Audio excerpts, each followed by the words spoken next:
just the culture shift alone netted them more wins. He got that team believing. Matt Patricia, maybe he's a decent defensive coordinator. I don't know. For y'all's sake, you got to hope that he is. But like he just bad culture in Detroit. It seemed like the players did not respect him. It seemed like, you know, a lot of head coaching hires in the NFL typically are based off of coaching trees. So you see, you know, the Shanahan or the McVay tree. Andy Reid's got a tree that they work off of. Every time that a coach has come off of that Belichick tree, for the most part, they have been unsuccessful. And so a lot of that goes credit to Tom Brady and Bill Belichick. But coming off that tree, they've been bad.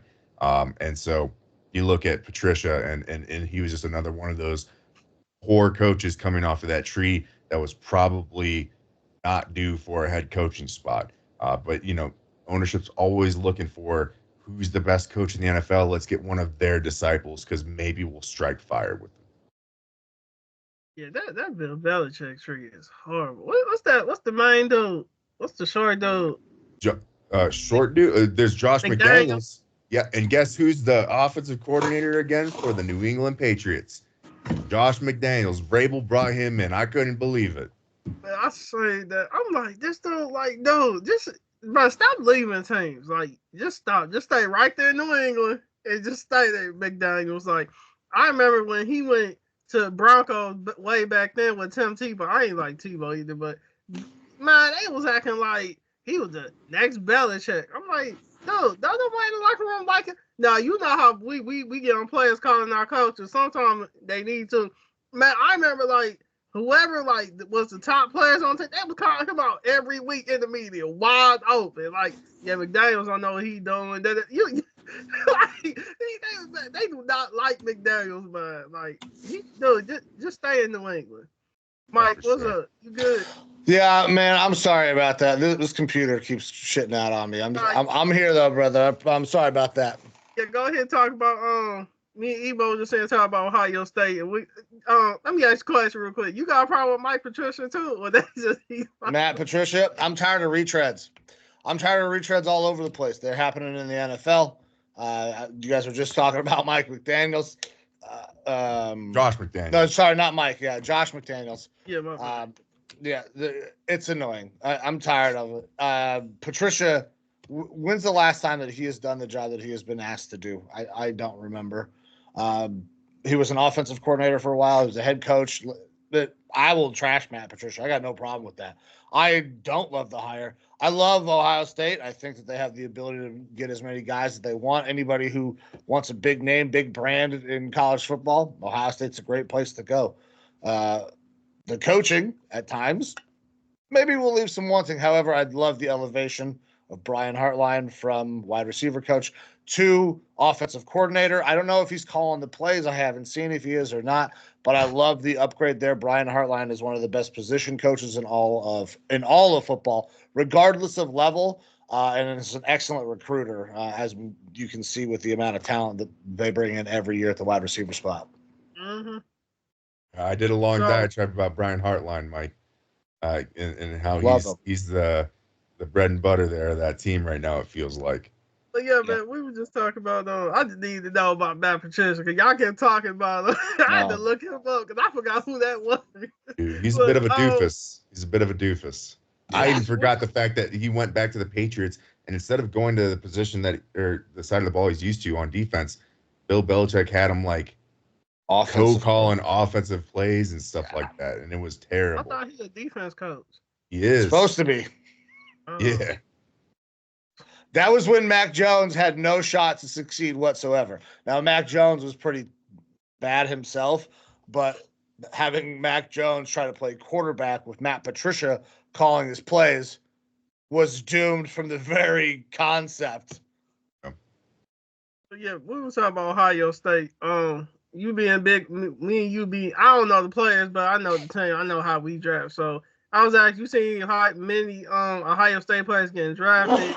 And would they be able to repeat next year? You was talking, then you went out. Yeah. So I think they can repeat. I think it's going to be very tough. The landscape's going to change. Everywhere in college football, you can't buy a team. You can't spend the $20 million like Ohio State did this year. Mm-hmm. So that would be tough. They're going to lose a lot of talent. Talking about guys that could get drafted. I mean, you're looking at a ton of guys. I mean, both running backs. You got offensive line. I think 3, maybe 4 offensive linemen. You got 3 defensive linemen, 2 for sure. You got a couple of linebackers. You got a corner, 2 safeties. I mean, they're going to lose almost 20 guys in terms of talents, but they're going to keep some huge pieces in Jeremiah Smith and Caleb Downs, and those guys are going to attract other people to be there for as long as they're there.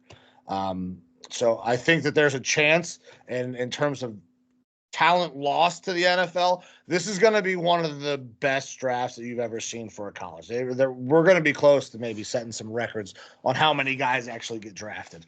And on our best players, the Jeremiah Smiths of the world, aren't even draft eligible yet. Okay. You feel like Ryan Day go get fired, or you feel like they go keep him? He just bought himself at least another 3 years. Now, if you lose to Michigan again next year, there will be more questions. If you lose to Michigan the next 2 years, but you win another national title, all those go away. Winning cures all. Losing to Michigan sucks. But we're past that now. We are in a new age of college football. The regular season, sad to say, kind of doesn't matter anymore. Not nearly as much as it used to.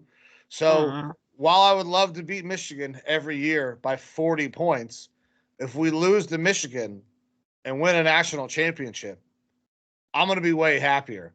Also, Ohio State, first college football playoff, won that. The first time it's expanded, won that. Michigan can suck it. They took them 12 years to catch up, and then we just one-upped them again. So that's how I feel about the whole Michigan and just give me national titles. As long as Ryan Day keeps winning national titles, I do not care what happens in the regular season. I think that it's possible for him to go out there and win another one, but it is going to be difficult when you do lose as many players as you're going to, starters specifically, and you went through a whole bunch of them there, Mike, that you guys are going to be losing. It's going to be difficult. And look, like his opportunity to remain the head coach at Ohio State is probably going to be darker than his beard coloring if he doesn't get them to at least the Final Four or something like that. You know, he's running a big program there with a lot, like we saw this year, a lot of money paying NIL out there. Oh yeah, and I believe the biggest donor, I think, was on Epstein's list too, as well, if I remember correctly. But you know, we won't get into that. Yeah, let's not talk about that. Epstein list. What y'all? Oh, I like that donor might have been to the island a couple times, hanging out. No, Jeffrey, we don't know nothing about that. I bet you don't. I was saying, y'all picked up on he be dying too. His beard. Mm-hmm.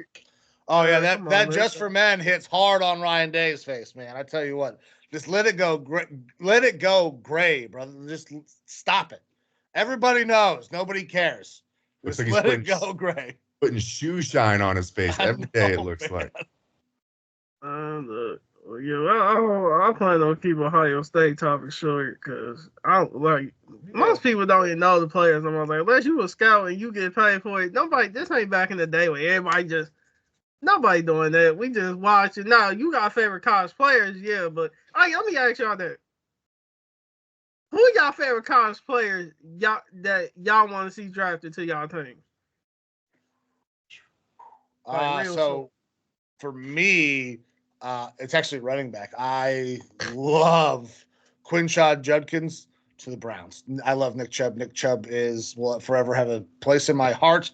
But Nick Chubb is on his last legs, even if he didn't have the injury. He is a older running back in the league at this point. So to bring in another guy like a Quinshad Judkins who doesn't have a ton of wear and tear, if we can get some of Nick Chubb back, I would like to see a little bit of a Detroit model where we have a little Thunder, a little Lightning, Sonic, Knuckles type running back situation with Quinshon Judkins, because he's been a part of a system like that at Ohio State. He knows that role. He likes that role, and it keeps the wear and tear down on both of those guys. Mm-hmm. Yeah, it's tough for me because of the situation that my Vikings are in with the amount of picks that we have, because I'm already setting my expectation bar for like the elite talent pretty low. We're already picking at pick 24, and I think there's a lot of good players at that spot. But even if we trade down, there's good opportunities to get some of the guys that I like. I've brought this up on our show. Gray Zabel out of North Dakota State University, small school guy. I really love what he brings as an offensive lineman. He just killed it at the Senior Bowl. But I probably am leaning towards like a running back as well. And I don't know that there's necessarily like one that I want to hang my hat on and say it's the guy. I mean, everyone will talk about Ginty and what he did this year, which is pretty incredible. But that's, again, out of the realm of possibility for my team picking at 24 unless he has a major tumble. So I'm looking at more of like the Caleb Johnsons, Trevion Henderson, Omarion Hampton, maybe. You probably have to be taking him in the first round. But I grew up, my most formative time with the Vikings was with Adrian Peterson being on that team and us having that super strong run game. And I love that bruising type of football. And so getting to have a running back like that again, like I liked Dalvin Cook when we had him, but he was a different type of running back. He was a speed guy. Adrian Peterson was that meld of everything: speed, strength, cut ability, beat the shit out of your kids with a switch. Like, he could do it all. And to have a running back again that you can really lean on, that would be nice to have. So I got a, like I said, this is a great year for running backs. I can't wait to start breaking those down on our show on the Lyman Lounge. But like, there's a lot of guys that I would be really happy with getting and think that they have high potential. Caleb, sound like you want Caleb if you want a AP guy. Hey, Caleb Johnson is awesome. I think you got the kid out of Northwestern, Giddens or whatever. He's going to be good. There's several guys. K-State. Yeah. K-State. Devin Neal out of Kansas. Yeah, he's good too. Like there's a lot of guys. There's a lot of dudes in this draft that'll be studs for their team. Yeah, I just want to ask that quick question. Let's go ahead and move on. As everybody knows, Super Bowl just happened. It's a lot of controversy with the Chiefs and the Reds and the Swifties, and if Jalen can win the Super Bowl and Saquon, we really know Saquon won it, but Jalen can win the Super Bowl. So what's y'all thoughts on the Super Bowl talk? We're going to start with the basics when we get to it, which I know I'm about to get to, but what's y'all thoughts on the Super Bowl? Who want to go first? Evo, go ahead, brother. Boring, man. Look, I'm not a Kansas City fan. I'm not an Eagles fan. I got reason to hate both of those teams. But at the end of the day, when my team's not in the Super Bowl, which is fucking never because it's the Vikings, like my Vikings ain't getting in the Super Bowls in my lifetime. But when it's not my team in the Super Bowl, all I'm hoping for is a good match, something that's got some drama to it that is interesting to watch. And that's not what this game was. Like, I wanted the Eagles to win because I didn't want the three-peat for the Chiefs. Call me a hater, call me what you want. But I like to see parity in my NFL. I like to see new teams win. Not that the Eagles are necessarily a new team, but, like, they aren't winning as much as the Chiefs have been. So I wanted the Eagles to win, but I didn't want to see them win in this sort of a resounding fashion because it just made the game way less interesting. And the commercials didn't hold up enough to keep my interest for a game that was that boring. Mm-hmm. There's a reason why I believe it was 1.3 million viewers dropped off after halftime. And the game was pretty boring by that point. Yeah. The game was very boring by that point. To describe this game, boring is a great way to describe it, but it was way more than that. It was an ass whooping. The Eagles put their foot on the Kansas City Chiefs' throat right from the rip, and they never let it off. Pat Mahomes had absolutely no time. The offense could not stay on the field. You brought it up earlier, that pressure with just four. It was immediate. It was immediate interior pressure. The Eagles have such depth at their interior defensive line, along that entire defensive line, really. They're able to do so much, affect the game so much that the Chiefs never had a chance. Now, there was the little moment where Pat may have bounced his head off the ground, and that could have affected the way the game was played. But Pat was running for his life no matter what from the rip. This was almost like a repeat of that Buccaneers Super Bowl. But Pat wasn't, throwing these incredible dimes that people dropped. I mean, except for the DeAndre Hopkins one. That was a pretty good ball. DeAndre Hopkins should have caught it. Yeah, it was an absolute ass whooping. There's no other way to describe it. I enjoyed the halftime show. The way it was shot was really cool. But after that, like Evo said, man, the commercials kind of meh. The game was well in hand. The score ended up being much closer than what it was, and it wasn't even the close score, 22-40. It's my first problem. First off, the halftime show. Y'all they disrespecting Michael Jackson, talking about Kendrick Lamar had a bad halftime show and more higher numbers. Man, Michael was in the era with no social media. A lot of people ain't even had TVs, nothing. And he had 134 million. Man, stop. Kendrick Lamar, I don't even listen to new music at all. Let's start. The halftime show, horrible. Commercials, horrible. Like commercials, like you know how usually every year after Super Bowl commercials be trending. You have not seen not one Super Bowl commercial trending. Not one. That tell you everything you need to know about the commercial. I don't know. Seal playing Seal. That was People weird. were talking about it. That's because it was so damn awkward. The artist Seal was playing a seal for Baja Blast or whatever, for Mountain Dew or some shit.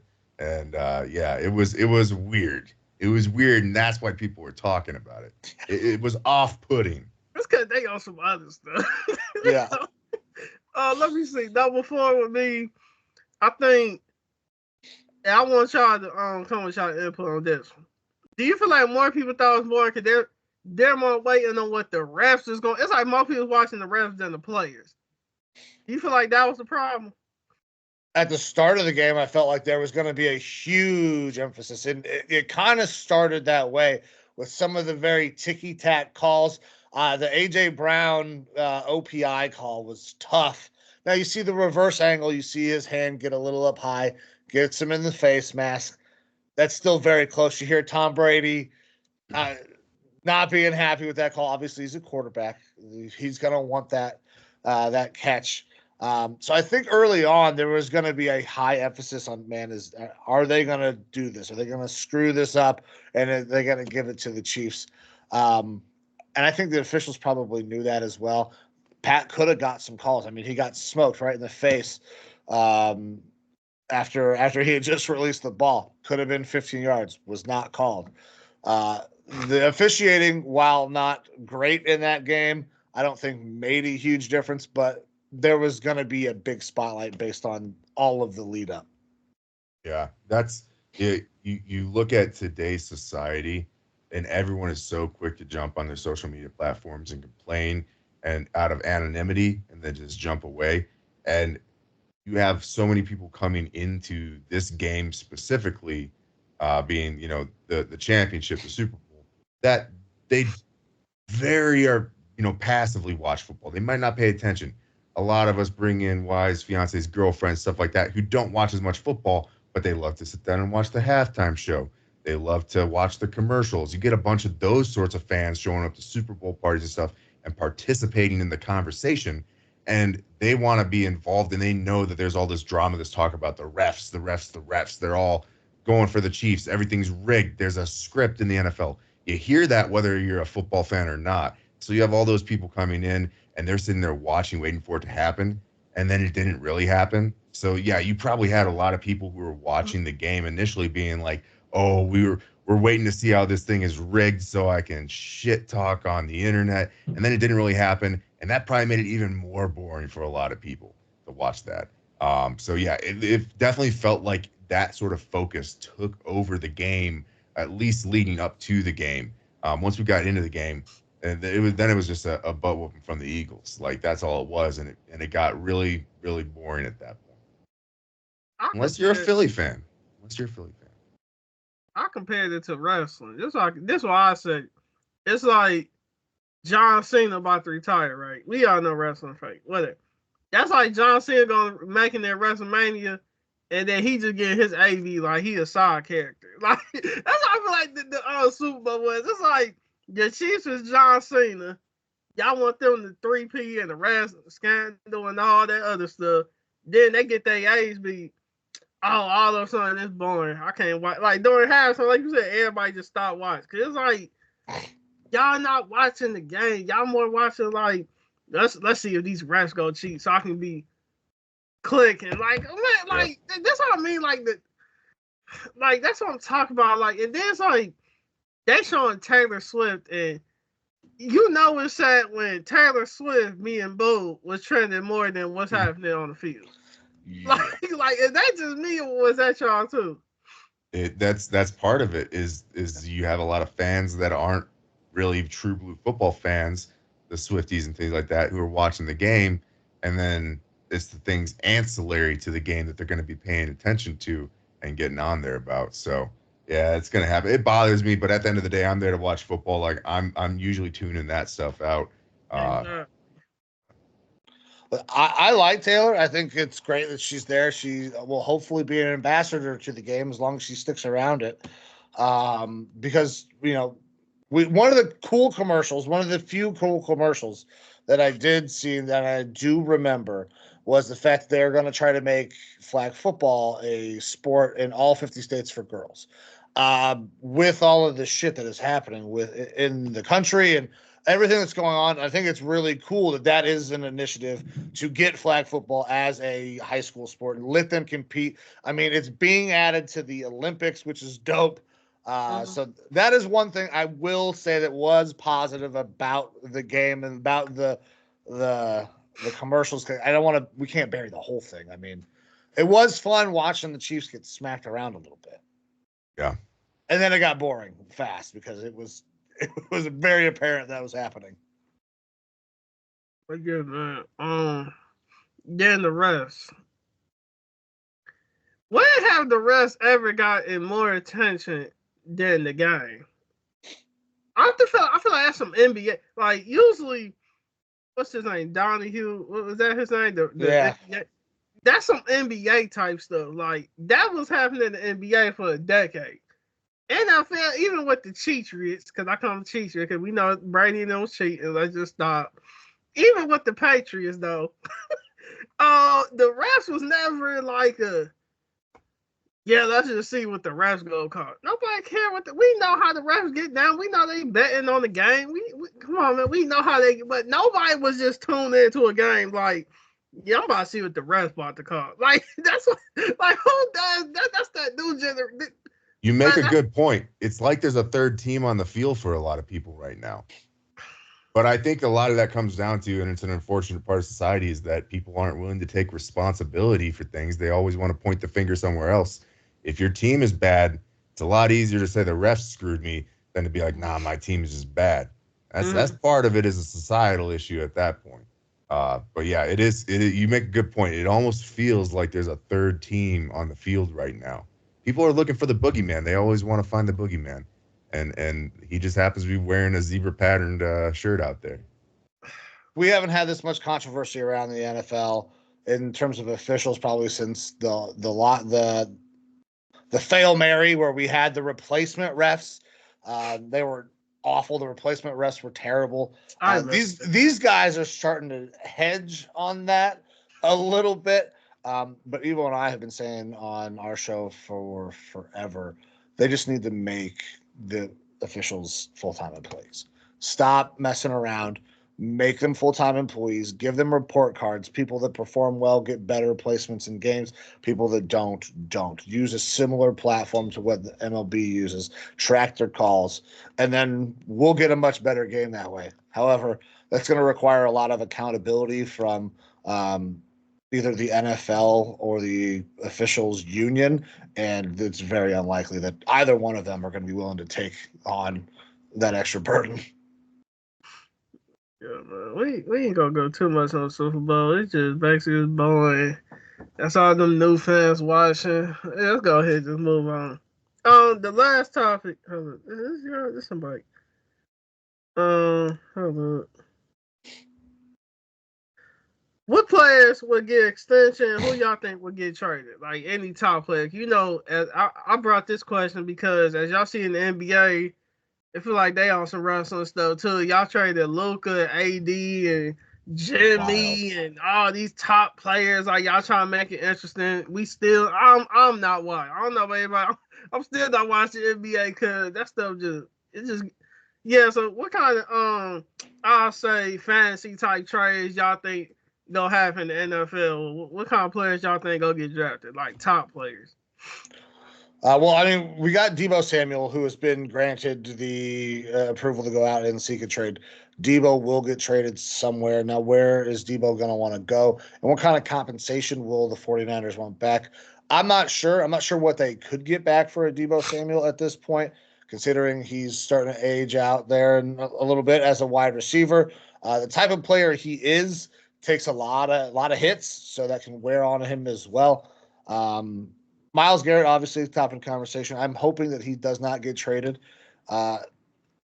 He probably will, though, if it all shakes out the way it's kind of gone. As we continue to see Myles Garrett say, "Hey, I'll do anything I can to get the hell out of Cleveland."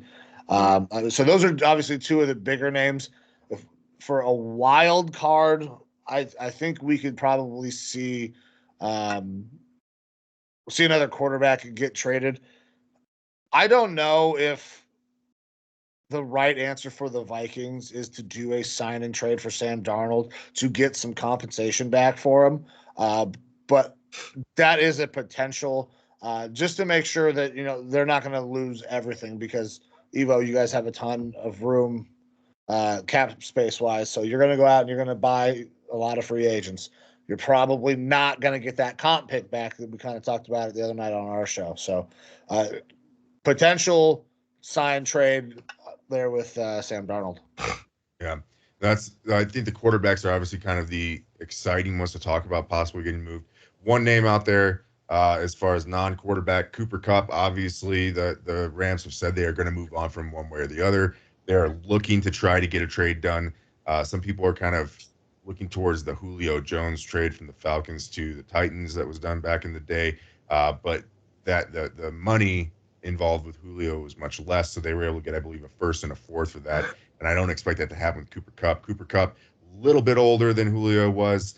His production is not been the same as Julio was when he was traded. And then on top of that, Cooper Kupp, look, if he gets cut by the Rams, it's just over $22 million dead cap hit to him. If they trade him, it's about $12.5 million that's going with him. Potentially up to 20, depending on whether or not he hits the roster bonus being due. So I feel like they're going to end up having to cut him and to move him because whatever team takes him on, that's a pretty big cap hit regardless. But it'll be interesting to see what happens with him and split him away from Puka. The quarterback, though, that's always the fun topic to go over, where quarterback trades could happen where you might not expect it. I think Kyler Murray's probably a name to watch at some point because despite the fact that, he's their guy down in Arizona, it just hasn't been working out. And you could see a team get desperate and try to move on and get him. Not that Arizona has an answer in-house or anything, and they're not necessarily in a tank mode right now, but he's a name to kind of watch if they do want to move on there. Derek Carr, obviously, down in New Orleans. He is no spring chicken. They do have a guy in-house who can compete in Spencer Rattler, and I don't think he's the answer either, but at least you've got a guy there that you can play with for a little bit. A guy like Derek Carr could go be that veteran bridge at a place like New York or something like that with the Giants. And then something that Mike had brought up when we did our show the other night that I hadn't really thought about, but I kind of like, is if a team like the Indianapolis Colts go out and they sign a Sam Darnold to be their new guy. You got Anthony Richardson in house. He's not been a good passer. If you haven't been able to develop him so far, he could be like the next Trey Lance. You could try to trade Anthony Richardson to a team and get a little bit of compensation for him and look at Sam Darnold as being your future if you're a Colts team, it was surprising when you brought it up, Mike, but it makes a lot of sense to me where Shane Steichen He probably feels like his seat is getting pretty hot. You can't just sit and continually hope that AR is going to develop because right now it looks like while he's got tons of arm talent as far as power, he has very limited accuracy. And he's a good runner, but he's getting injured because of that running style. It might be worth it to try to move off, see if someone else can revitalize his career and bring in someone that you know will work because you got an offensive line in place. You got a running back in Jonathan Taylor. You got Michael Pittman and Alex Pierce and all these other receiving options there. Like your offense has the potential to be decent if you get a guy in there playing quarterback. So that would be something to watch.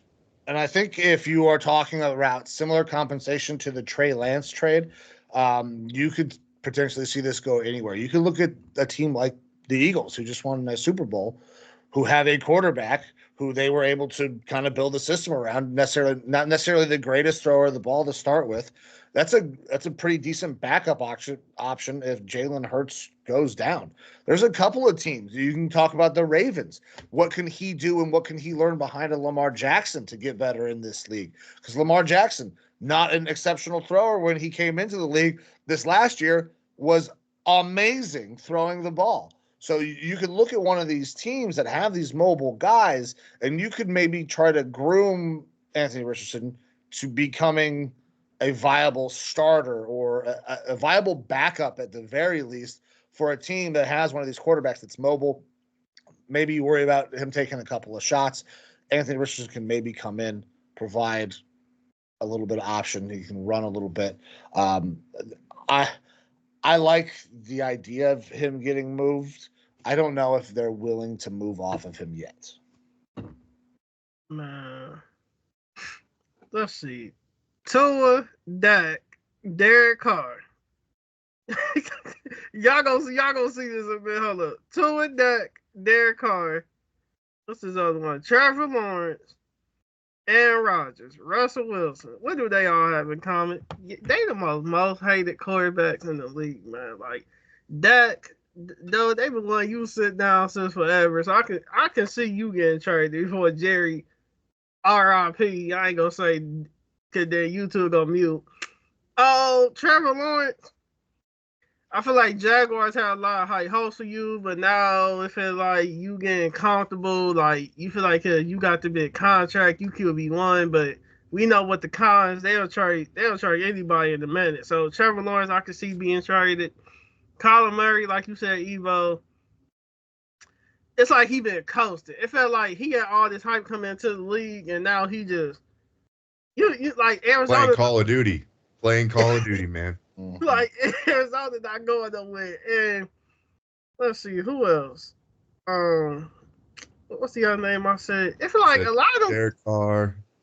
Yeah, Derek Carr. Is it just me? I feel like every time he goes somewhere, it's like you beefing with the. Why he like beefing with the top wide receivers?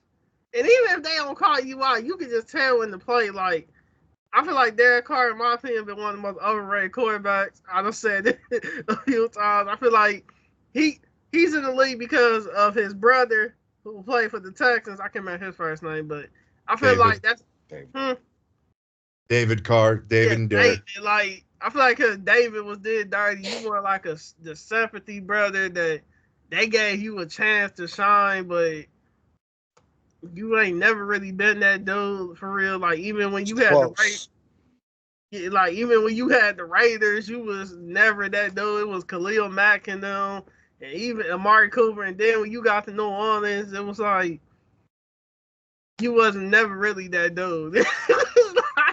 So in my opinion, them the type. Then you got Baker in Tampa. I feel like Tampa gonna keep him. Daniel Jones, you see, he got traded to the Evo Vikings. Our Browns, Mike, Deshaun Watson, either he bought to retire Mike or they bought to trade him. Because Deshaun Watson, like, come on, man, you had problems coming out the gate coming to the team, but it was bad. It was bad. Deshaun Watson was so bad. I'm sorry. Go ahead. Nah, you straight, man. I feel like a lot of y'all quarterbacks either. I feel like y'all had a lot of hype, but I feel like them new dudes, them young dudes in college coming up. I feel like within a year or two, you gonna see a lot of new teams with starting quarterbacks. It's like you go blink and all them, you gonna be like, What happened to the Sean Watsons and the Bakers and the Collars and you gone? Trevor Lawrence, it's like them young dudes, they more hungry they got it. And because they getting this NIL money, they want to keep on getting more money. Some of y'all, I feel like y'all done got older, probably don't have family, so it's like y'all more like comfortable. Them young dudes, they not comfortable. They want to get all the media attention out there, but yeah, man, y'all got perpetual problem in the NFL. You said what? It's a perpetual problem in the NFL. They're always looking for quarterback play. There's never enough quarterbacks in the NFL. It doesn't matter if we think they're all good. We thought Trevor Lawrence was going to be good. He's not that great. Like there's never enough dudes because somebody is always scheming to find a way to beat these guys. We're always going to be looking for the franchise guy, but you're never going to end up with more than probably 5 to 8 of those guys in the NFL at a time. And we just are coming off the heels of the greatest quarterback generation in history with all the guys, the Peytons, the Toms, all of those dudes. The last guy who's barely hanging on and diminishing his legacy day by day is Aaron Rodgers. Like that whole group is done. That whole generation is gone. So we're trying to find this new blood, these new guys that can take over and be consistent. We think Joe Burrow's that guy, but do they win consistently? Josh Allen looks like that guy. Pat Mahomes is that guy.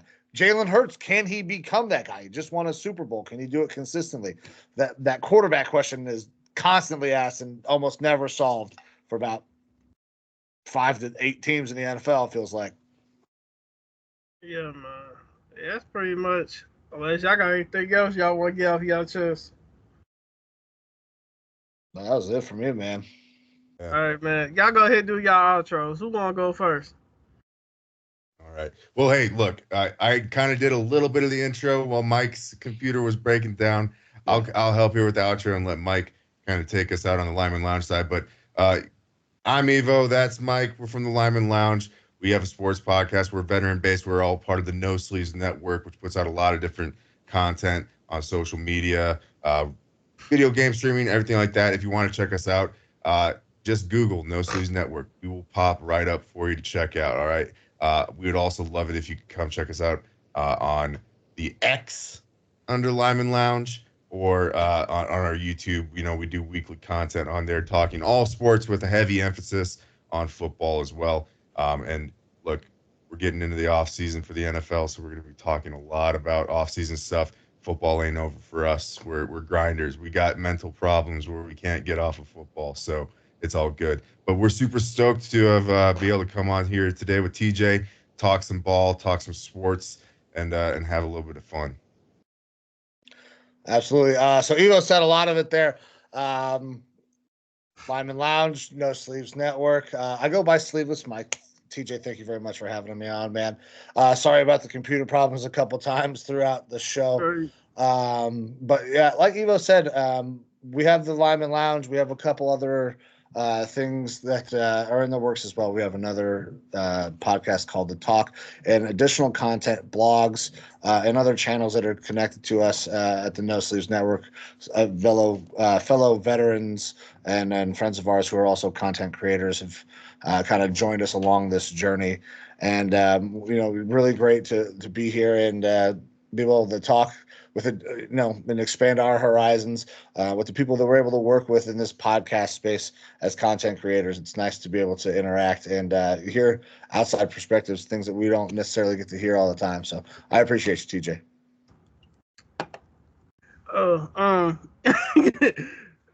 Thank y'all too for coming on. Y'all will see Mike and Eva in the future. As y'all see, they be bringing that heat, especially how they started off with the Ether segments. Yeah, man, it's TJ McKinley podcast. Y'all can like, comment, retweet. I'm on Instagram, everything basically except Facebook. So y'all go find me at TJ McKinley. Y'all make sure y'all go follow these guys too. Thank y'all for watching episode 28 TJ McKinley podcast. We say what we want, how you want, whatever we want. And thank y'all for watching.